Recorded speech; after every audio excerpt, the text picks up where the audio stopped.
Welcome back. In this lecture, we will discuss the surface states, band bending, and band alignment at the surface, and also metal semiconductor interfaces or metal semiconductor contacts. This surface for transport on the surface or transport into the surface or across the surface plays crucial role in low dimensional systems. Just to illustrate the importance of surface, I have considered in this case a 1 centimeter cube of some material. Assume that it's a crystalline material which has a total of 6 centimeter square surface area. The moment you chop that into 1 millimeter cube, the surface area will increase to 60 centimeter square, which you can calculate simple mathematics.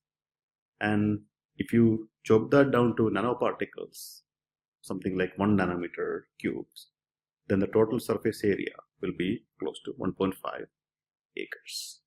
So the surface to volume ratio is an appreciable number when you consider low dimensional systems or low dimensional transport. And the characteristics of the surface, the behavior of the surface, the quality of the surface interface, these play a major role in low dimensional transport. Just to give you an example on the surface to volume ratio, 1 kilogram of particles of 1 millimeter cube will have the same surface area as 1 milligram of particles of 1 nanometer cube. So if your technology that requires large surface area, such as various catalytic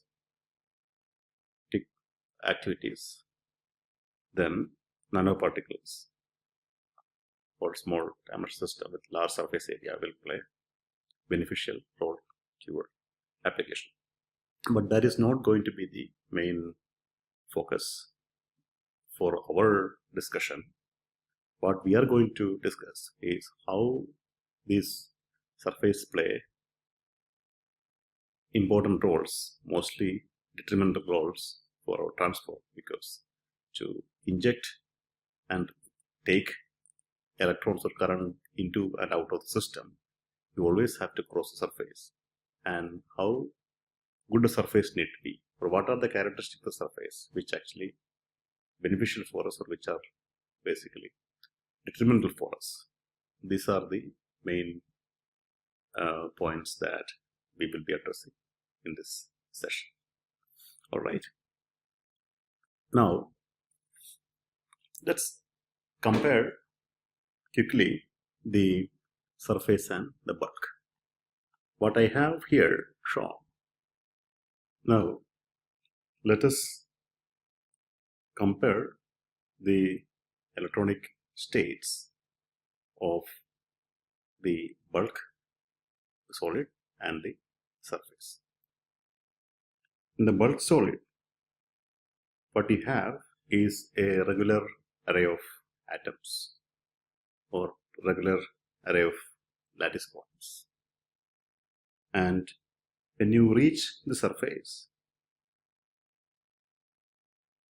you are going to break that symmetry, and because you have no lattice points or atoms on this side, and what you will end up is getting a lot of unsatisfied bonds or dangling bonds. This will change the overall potential landscape as you move close to the surface, and there will be rearrangement of these atoms and all those other details which we will not address. But to put it in nutshell, or put it briefly, the potential seen by an electron as you move towards surface or at the surface is different from that in the bulk. And so these states at the surface are very different from the states at the bulk. So the band structure calculations that defines the properties of solid, they don't take care, or they don't consider the surface states. And assumption there is the solid is a continuous medium with extents from minus infinity to plus infinity. It doesn't take care of the surface. So the illustration here shows that you have a regular array of atoms, and these are the potential due to that lattice points or sites. And suddenly there is a huge potential barrier. And in actuality, it is not like a step function. You can consider it's most like a kind of rather, smooth rise into something very high in potential, or you can say almost close to infinity potential, because the electrons cannot exist there. These electrons cannot go there. So you can consider the potential outside solid is infinity. And in that is the premise that we also did the particle in a box problem in the one of the previous lecture. Okay, now these states of the surface can be of intrinsic or extrinsic.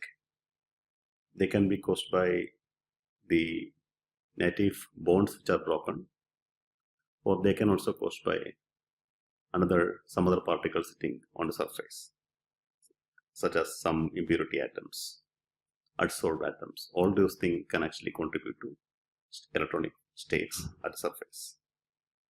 And the nature of the surface states is very different from that of the bulk.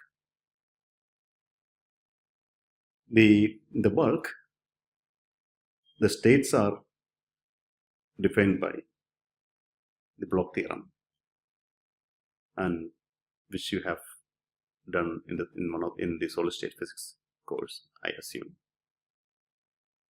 And these states are for a periodic distribution of lattice points satisfying the Bloch theorem. Those are Bloch functions. Whereas the states of surface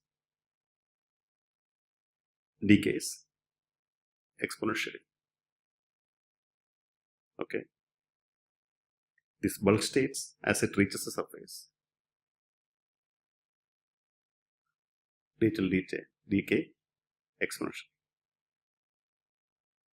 But then the surface will have states. As I told, these states can be intrinsic or extrinsic in nature. These states does not exist in the bulk either, because the potential condition for the bulk is different from that of the surface. So these surface states, which exist only surface and maybe to some distance, some penetration length into the bulk, those states generally exist in the forbidden gap, because those doesn't belong to conduction band, or those states doesn't belong to valency band, and the only place they can fall now is the forbidden gap. So these states, which doesn't exist inside the bulk of the solid, or exist only in the surface, they fall in the forbidden gap region in the energy band diagram. Okay. But now you may ask, are these extra states? Actually not, because the number of states in the solid come from the number of states in the constant atoms. We are not adding or removing any atoms. The total number of states will remain the same. Okay. So now the surface states are actually some of the states which are supposed to be here in one of these bands if we didn't have a discontinuity. But since we have chopped the solid and creating surface, those states will fall in the forbidden gap region here. Okay. So in summary, what we have learned is there is surface.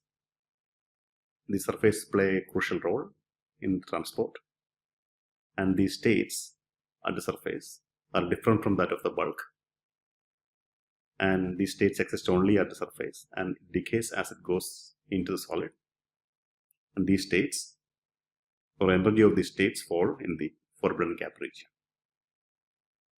Now, one more point which I want to mention here is the third point here, that is the surface states can actually take or donate electrons. You can have a bond, just to put it very simply, you can have a bond which is broken, which has that extra electron, or which can actually take an extra electron. So you can find the surface states in either in a condition where you can donate an electron, or you actually can capture an electron or accept an electron. Okay, so you can have two kinds of surface states too. So in this premise, we'll move ahead and look into what are the effects of these surface states for our normal electronic transport in low dimensional systems. All right. Now, as I just mentioned, there are two kinds of surface states which are broadly classified as acceptor-like and donor-like. So these acceptor-like surface states are those, they are neutral when they are empty. They can accept an electron from the conduction band and get negatively charged. Those acceptor-like state are close to the conduction band in energy. This is the conduction band, and this is the valency band, and this is the Fermi level.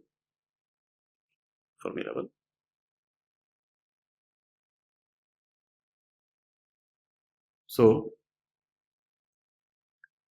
these states lie close to the conduction band and capture an electron from the conduction band and become negatively charged. So those states are called acceptor-like, and remember, they are neutral when they are empty. That is how it is defined. Now, there are donor-like states. Those are neutral when they are filled. That means they have the electron, but they are actually neutral when they are filled. So these states can donate the extra electron. It's not an extra electron, it's actually neutral to start with. Now, it actually can donate the electron to valency band. And these states are close to the valency band. They can donate electron to valency band. These acceptor can capture electron from valency band. This actually can donate electrons to valency band. Okay, so these are donor-like and these are acceptor-like. But if you look carefully, both of these states are actually not good for us, because in the conduction band you actually need electrons, but these states will end up capturing those electrons from the conduction band. In valency band you actually need holes, but these states will end up removing those holes by neutralizing those with or giving electrons to those states. In either case, these are not really good for us. Okay. Now, what happens is, as it captures electrons from the conduction band or donate electrons from the valency band, these states will get charged. In one case, donor-like is neutral to start with, but then they will donate electrons to the valency band and they will get charged positively. The acceptor-like states are also neutral to start with since they are empty, but they capture electrons from the conduction band and they will get charged. In either case, the action of these surface states is basically transferring charges from the bulk to the surface. In one case, it is a positive charge. If you start with a p-type material, then you have a lot of holes, and these holes will, get neutralized, or these states, donor-like states, will donate electrons to the valency band, and these states will be positively charged, or the surface will get positively charged. That is the result, and the bands will bend downwards for a p-type. By similar logic, the acceptor-like states will capture electrons from the bulk. Remember, this band diagram I have drawn is for the bulk, okay? And the surface will get negatively charged, and these bands will bend upwards for n-type at the surface, and these bands here will bend downwards for a p-type material. In either case, what you are going to have is an alternation in the band structure or alteration in the conduction band or valency band profile as you move closer to the surface. But all of our physics, all of the transport that we have explained based on the band structure of the bulk. But remember, without crossing the bulk, you cannot get into without crossing the surface, you cannot get into the bulk. So understanding this band bending because of the surface states is really, really crucial to carry out any of the transport measurements. All right. Now, here we will try to do a very simplistic approach and calculate how much bending is there in the band as you reach the surface. I have here a diagram, a sketch which shows a rough distribution of charge as the band is bending.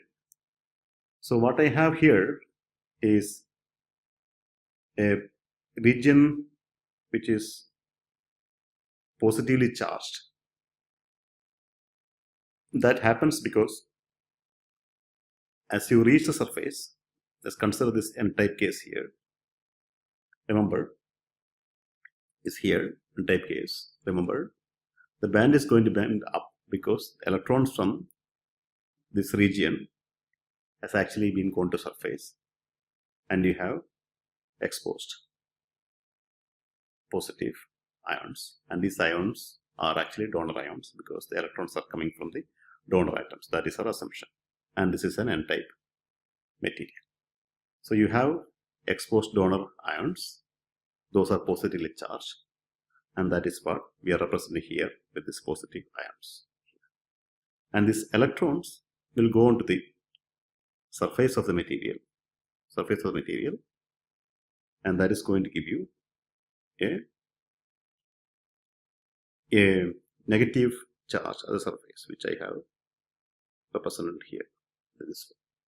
So you have a negative charge, a sheet of negative charge at the surface, and a depletion region, which are the positively charged ions.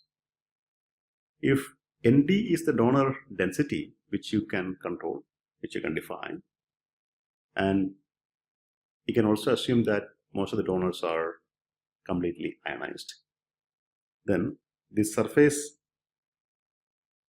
density, so the electronic concentration at the surface is N by Nd into the depletion region. Okay. So by a simple rearrangement of these terms, you can see that the charge density at the surface is carrier this donor density into the charge of electron. That is the charge density. And that is again given by this equation here, which we already have discussed. Now, the Gauss law we can use to understand how much of a shift is there in the band structure, or how much of a potential change is there as you reach from the bulk to the surface. So this is your Gauss law, which is the second derivative. This is in one dimension. In one dimension. So d square v by dz square, where z I have assumed as the axis which is running normal to surface into the material. Okay. So now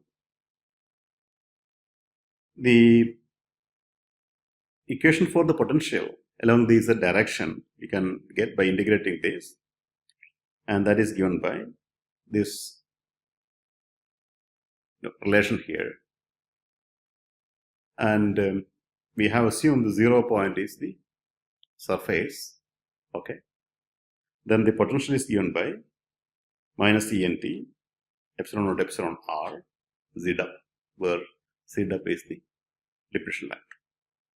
So what you are seeing here is depletion length is the place where the potential of the bulk, the potential of the, or the energy of the band is basically assuming that of the bulk energy, or somewhere here, I would say. So from the region z up, point z up onwards, the band is going to bend upwards. That's what you are seeing here. So what this equation is telling you is, if you start with an n-type system, n-type material, you are going to have a band bending in the upwards direction as you reach the surface. Now, in a similar way, we can also show that for a p-type material, the band will bend downwards for a p-type material, which is easy to show. Okay. So the overall effect is a transfer of electrons, or transfer of charge carriers, electrons or holes, from the bulk to the surface to satisfy those states, which will end up charging the surface and also altering the potential landscape of the conduction band and valency band as the electron, or as the band reaches the surface. That is the effect of this surface state. Here we will discuss a neat trick or a technique where we are utilizing this band bending for gating applications. Usually, gating is done by the deposition of a metal surface onto a semiconductor, but with an intermediate layer of oxide. But here, the idea is the depletion region, which was created by the band bending, will replace the oxide. So there will not be any oxide at all. We are going to use this depletion region as the non-conducting region, similar to the oxide. The advantage is you don't have a rough oxide surface, and you can directly put the metal on top of the semiconductor. But again, this doesn't work for all kinds of semiconductor. You have to choose the semiconducting material and the metal surface appropriately.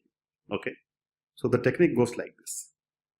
You have a semiconductor and you have metal on the surface semiconductor. The semiconductor will have band bending, as we described, and that is going to create a potential barrier when you look from the metal side. But this is the Fermi level for the metal. So this is where you have the metal Fermi level. Okay. Now, what's going to happen is you have a potential rise as you move close to the surface. Okay, that's what you're going to have. Okay, so now this potential rise is given by this equation. Okay, that's what you're going to have. Here is the Fermi level. Okay,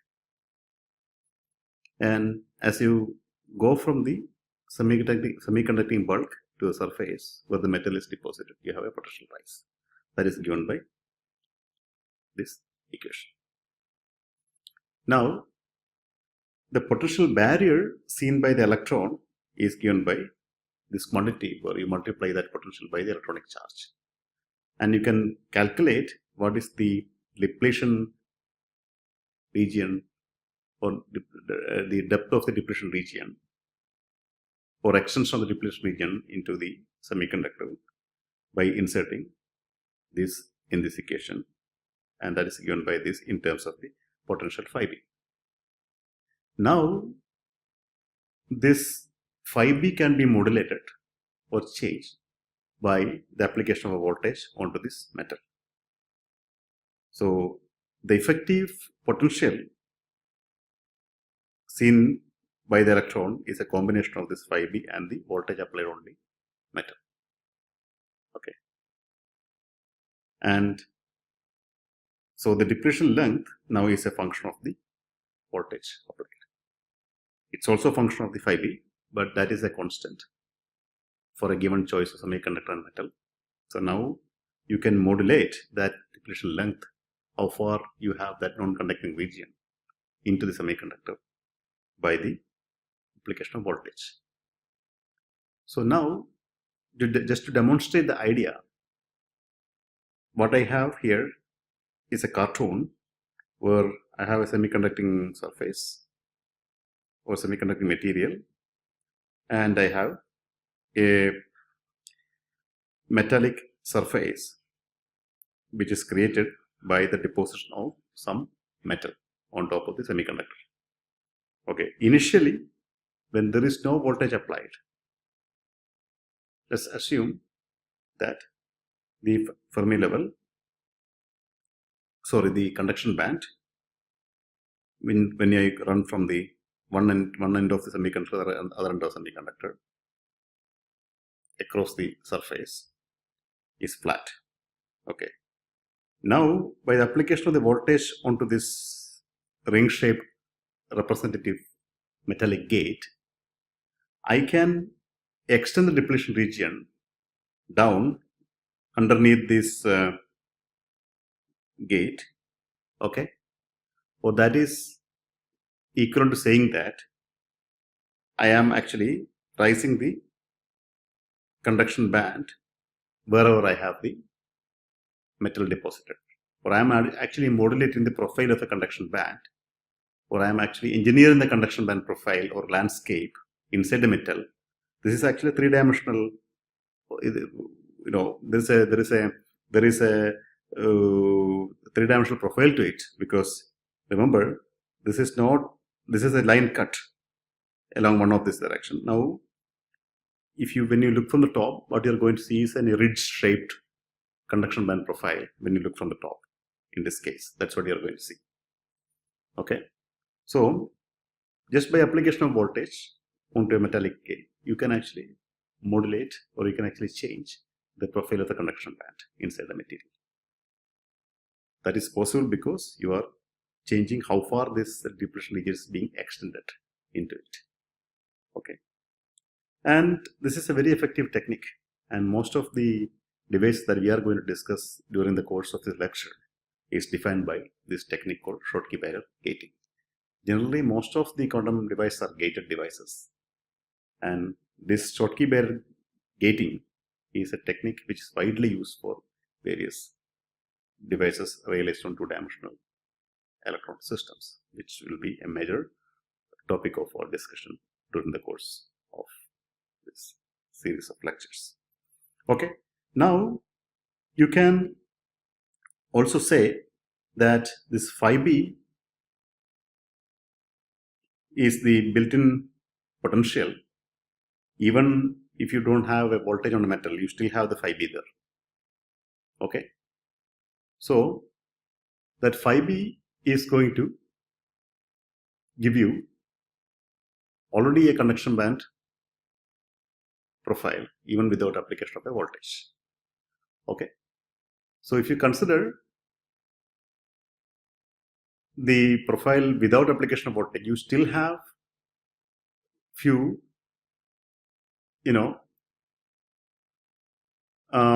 millivolts of bend in the conduction band profile.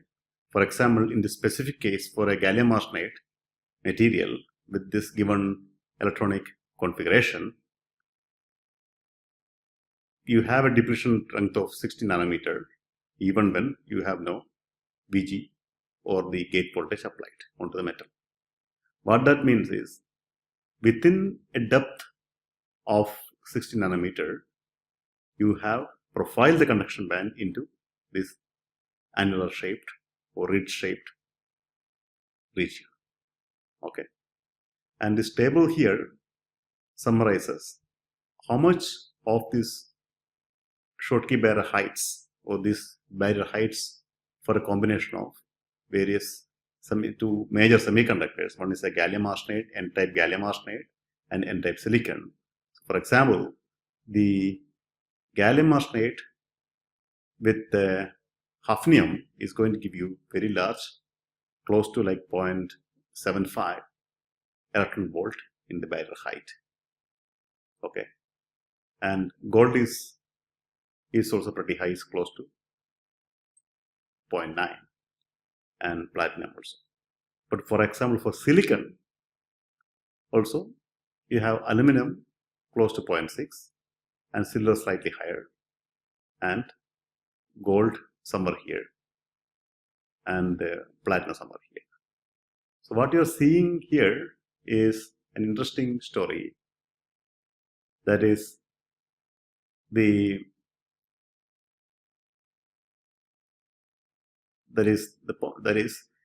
most of the commonly used metals such as gold, platinum, aluminum, with most of the commonly used semiconductor, that is silicon N-type and gallium arsenide N-type, they all give barriers. That means if you try to inject electrons through these contact material, you always have to cross over this barrier to get into the surface. Okay, because you are trying to, if you put directly metal on top of semiconductor, this barrier will be always there, and this plot is going to give you the value of those barriers. Okay, and the point here is, if you try to inject electrons through the leads made by these metals, there will be always this barrier coming into picture, and you have to cross this barrier to get into the semiconductor all the time. That is the take-home message, and that is our discussion for next couple of slides. All right. Now we will discuss metal semiconductor junctions. Now let's continue our discussion on the metal semiconductor interfaces. Okay, and these interfaces are really crucial. The characteristics of this interface are very important for our transport studies. Okay, so now let's consider as a first example an N-type semiconductor and a metal surface. The semiconductor side is represented by this energy levels of valency band, Fermi energy, conduction band. Fermi energy is close to the conduction band, is an N-type semiconductor, and phi s is the work function, and chi is the electron affinity. And the metal side has Fermi energy EFM, and phi m is the work function, and you have the vacuum level, which is the reference here. Okay. So condition here is the phi m is far greater than phi s. That's our starting condition. And here, this diagram refers to how the bands are going to get aligned when you match, or when you bring this metal and semiconductor together. The band is going to bend upstairs, and you'll have a depletion region, as I discussed. Okay. And the Fermi level for the metal is here, and there is a built-in potential given by this phi m minus phi s. And the potential barrier is given by phi m minus chi. Chi is the electron affinity here. Okay. And ZW is the depletion region, metal side and semiconductor side. Okay. That's the picture we have. Now, as we saw in the previous lecture, sorry, previous slide, we have we have a barrier phi b when I try to put electrons from the metal side into the semiconductor. Now, what I'm interested is, what is the behavior of this junction when I apply voltage across it? How does the current is going to change? How does the current change? How will the current change when I apply voltage? So let's consider the first reverse bias case where the negative voltage is applied to the metal, positive voltage is applied to the semiconductor side. So the application of the voltage, positive voltage will lower the band, tilt the band, okay, downwards, or lower the bands on the semiconductor side with respect to metal side. And what you are going to have is, when you lower it further and further and further,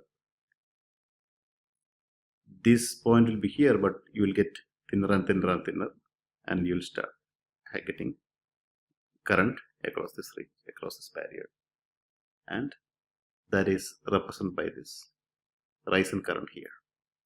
So because of the thick barrier to start with, the barrier is thick to start with initially, okay, and when you lower it further, the barrier is going to get thinner, and you also have higher voltage too, okay. That will result in a nonlinear behavior. The current will rise. Okay. Now let's consider the other case, forward bias case, where you are applying a negative voltage onto the semiconductor side with respect to the metal side as a positive voltage. Now the action here is, you're going to rise this barrier. So rise this barrier, and because you are rising overall conduction band profile on the semiconductor side. Okay. In this case, you will have no serious or no significant rise in the current, and it's going to be flat, because as you increase or reduce the voltage more and more, or increase the magnitude of the voltage in the negative direction, what you will have is, you are making the barrier thicker and thicker, making it higher and higher. So you will have no current flowing through in the reverse direction, sorry, in the other direction. That is forward bias case. Now, this behavior is like, you have current flowing through in one direction, but other direction there is no current flowing through. So what you're having now is a rectifying contact, or you have current flowing only in one direction. Okay. Now let us consider the opposite case, where the work function of the metal is less than that of the semiconductor side. The semiconductor band diagram remains the same, but the metal that you have on the semiconductor has a lower work function. And this is the cartoon representing the band bending at the interface. Here let's consider the forward biased case and reverse biased case IV characteristics. In the reverse bias case, you have the positive bias on the semiconductor side with respect to the metal. Semiconductor is N-type, and the forward bias case, you have the negative polarity on the N-type semiconductor side. So in the reverse bias case, what you are doing is, you are lowering the band structure, or the conduction band, and the forward bias case, you are rising the conduction band. In both cases, the electrons can freely flow to the semiconductor and from the semiconductor respectively. This is for the reverse bias case. The electrons will flow towards semiconductor without any barrier, unlike the case for the Schottky behavior. So the current will rise as with the voltage, applied voltage. And in the forward bias case, the electrons will flow to the metal side. And in that case also, you have no barrier. The current will rise in the other direction also. So you are going to get nearly ohmic behavior in this case. So what we have is an ohmic behavior in the IV characteristic when phi m is less than phi s. When the metal work function is less than that of semiconductor and the semiconductor is n-type. In the previous case, what we had is a Schottky behavior, and that is something which looked like this. You have, and the current will never go up. This is flat. That is your Schottky, and this is the ohmic. So in general, you can say that n-type semiconductor with phi m less than phi s is ohmic. P-type semiconductor with phi m greater than phi s is ohmic. These two are the guidelines. And P-type semiconductor with phi m less than phi s is rectifying. Similarly, N-type semiconductor with the phi m greater than phi s is also rectifying. So this general guideline will tell you what metal to use on what semiconductor depending on the doping level and also the work functions of the metal and the semiconductor. But again, I just want to caution you here that there is nothing called pure ohmic behavior for metal semiconductor contact, whatever is the case. But you can always approximate ohmic for small bias or low bias regimes, because you don't have a completely linear potential landscape, whether in this case or in this case. So when you apply higher voltage, you are going to generate non-trivial transport mechanism, which are not the topics of our discussion here. We are interested only in linear transport regime where the current is studied as a function of low voltage or in the low bias regime. All right. In the next lecture, we will look into semiconductor interfaces and how the bands are going to bend when you sandwich two different semiconductors, and how are you going to get the two-dimensional electron system at the semiconductor or at the interface between two semiconductors. Okay. Now that we will discuss in the next lecture. All right.